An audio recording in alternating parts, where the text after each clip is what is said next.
the Christmas surprise. One crisp winter morning, Pooh Bear stepped outside for his usual morning stroll. To his great delight, the 100-acre wood was blanketed in a sparkling layer of snow.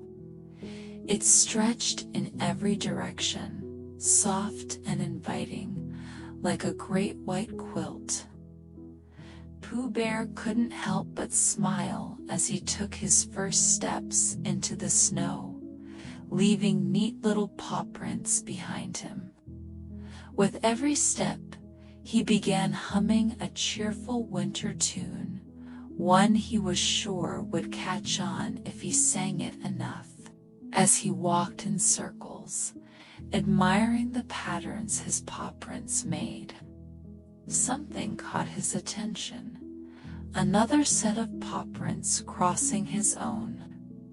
These prints were uneven, wild, and rather messy. The sort of marks a bouncing Tigger would make, murmured Pooh Bear, tapping his nose thoughtfully. Curious, Pooh followed the tracks further. Soon he noticed another set of prints, heavy, deliberate, and unmistakable. Ah, definitely, Eeyore prints. Pooh nodded to himself, feeling quite clever at this deduction. He followed the tracks to a small clearing where he found Tigger and Eeyore standing together, staring intently at a very peculiar object lying on the ground. It was long and plump, a bit like a sausage, but much bigger. Its ends were frilly and festive, and the entire thing was bright red, standing out sharply against the white snow. "Hello, Pooh," said Eeyore, looking up with his usual gloomy expression. "Can you guess what this thing is?" Pooh tilted his head and squinted at the strange red object. He stepped closer, then stepped back, then tilted his head the other way. "No," sighed Pooh, "I am a bear of very little brain, and I am not good at guessing games. You'll have to tell me." "I don't know what it is either," muttered Eeyore, his tail flicking slightly. "I was hoping you might."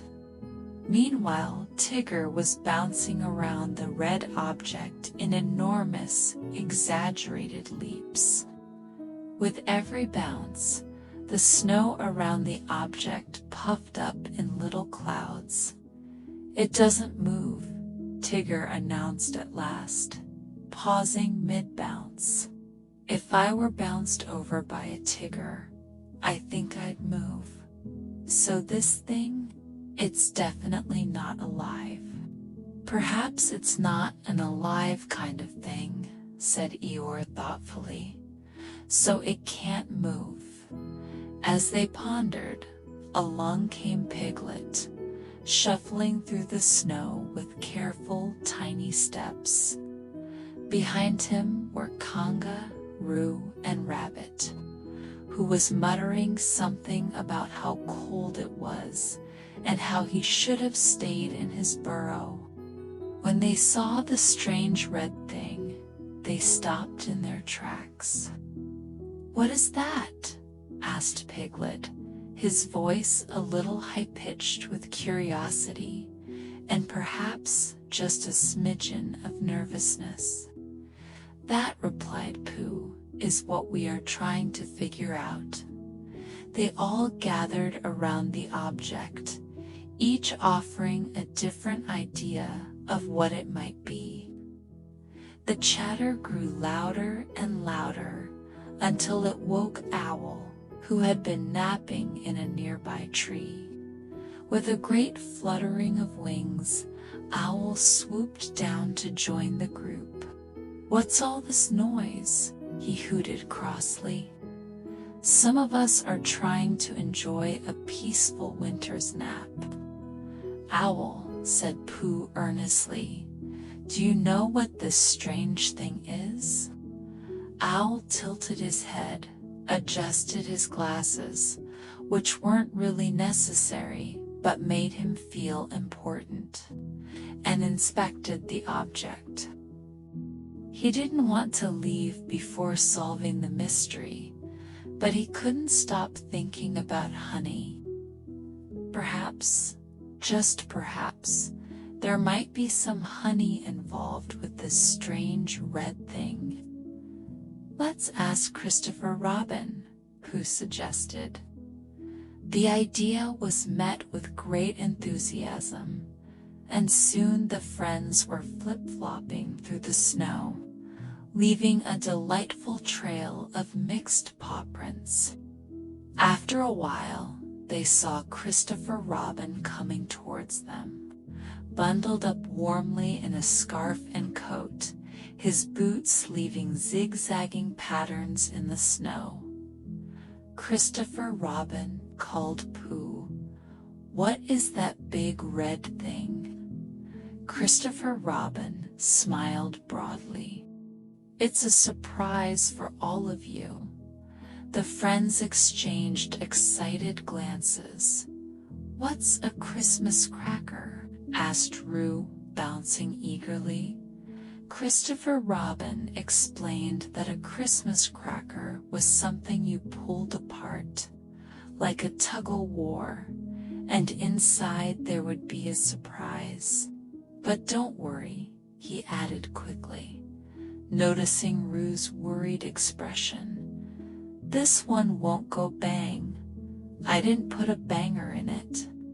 Everyone got into position, with Pooh, Tigger, and Piglet pulling one end, and Kangaroo Rabbit and Eeyore pulling the other. "Wait a minute," cried Rabbit. "Where's Piglet?" They looked around but couldn't see him. "Let's pull the cracker without him," said Pooh, who was feeling rather impatient. He was now quite certain he could smell honey, and he was eager to see if he was right. "On the count of 3, said Christopher Robin. They all pulled and pulled and pulled. With a loud rip, the cracker tore apart, and out tumbled Piglet. "So there you are," said Pooh Bear, looking both relieved and amused. Piglet sat up, looking a little dazed. "I was exploring," he explained, "and I must have dozed off inside." Christopher Robin laughed. "Piglet wasn't the surprise," he said. "The surprise is that there are presents inside." And there, among the torn red paper, were little gifts for everyone. Pooh Bear's eyes lit up when he found his present a packet of honey biscuits. As they all admired their gifts, Pooh began humming a new tune about Christmas crackers and honey biscuits. Everyone agreed that Christopher Robin's Christmas surprise was the most splendid surprise they had ever had.